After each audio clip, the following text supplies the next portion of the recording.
Alright guys, let's rank the Saw franchise, and I've reviewed all 8 Saw movies, and leading up to this I finally have gotten my ranking video. So this is an interesting one because the Saw films, to me, on rewatch I actually enjoyed almost every one of them. The only one I didn't enjoy was really my least favorite one. So it's cool that this is the franchise where almost every single one I enjoyed on rewatch. So let's get into it. And starting off at number 8, dead last, is Saw 3.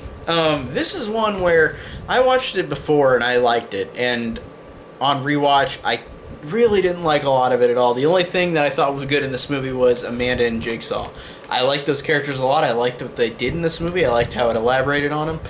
But everything else sucked. The character Jeff sucked. I thought that the twist at the end was ridiculous because we already knew as the audience the twist that Lynn's gonna die whenever Jigsaw dies, and Jeff, who comes in, who's revealed to be her husband, he kills, of course, kills John Kramer, and then Lynn dies, but we knew that as the audience, so it's a dumb twist.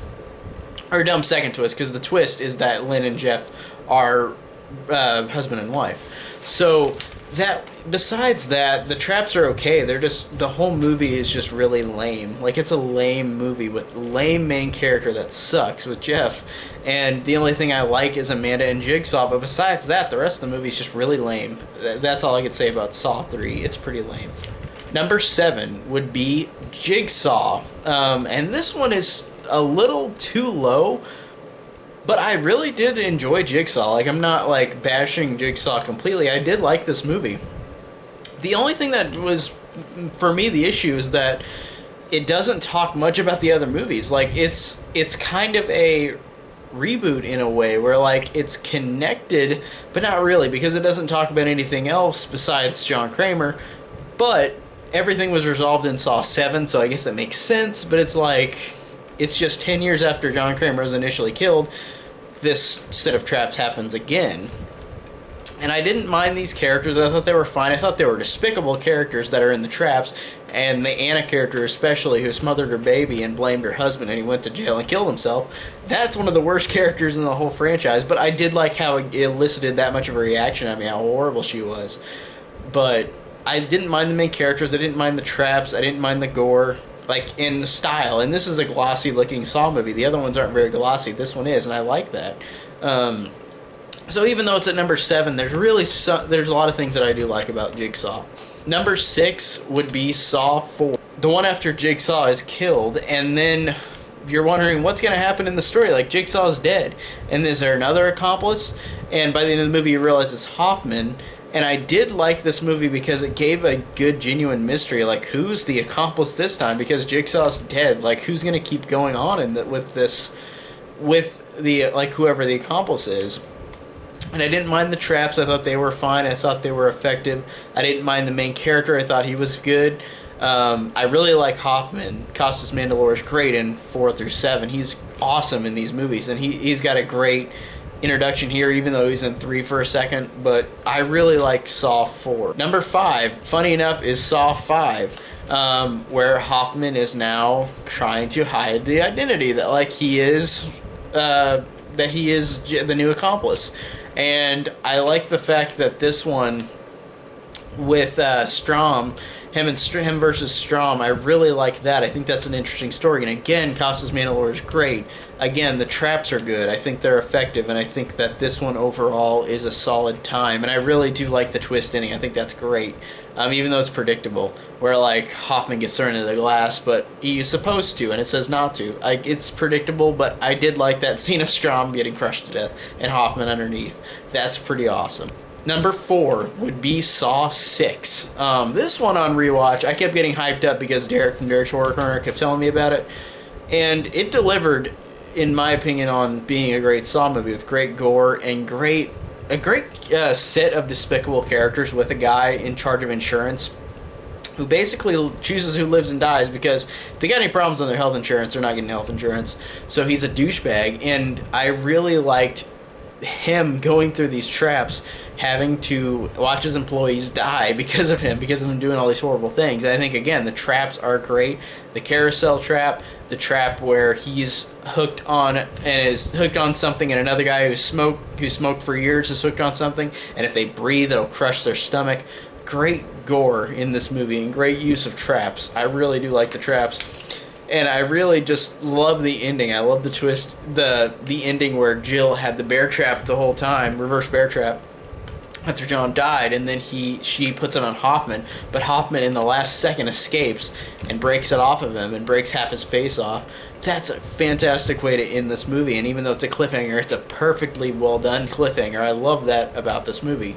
So Saw 6 has a lot of great things about it. Number 3 would be Saw 2. Saw 2 to me, I really, really think is a great sequel. Because the first one is more of a mystery movie, this one is more about these people in the trap, and I think that's good, and I think that it strikes a good balance between characters and traps, as opposed to some movies where it's just like the traps are more of the focal point.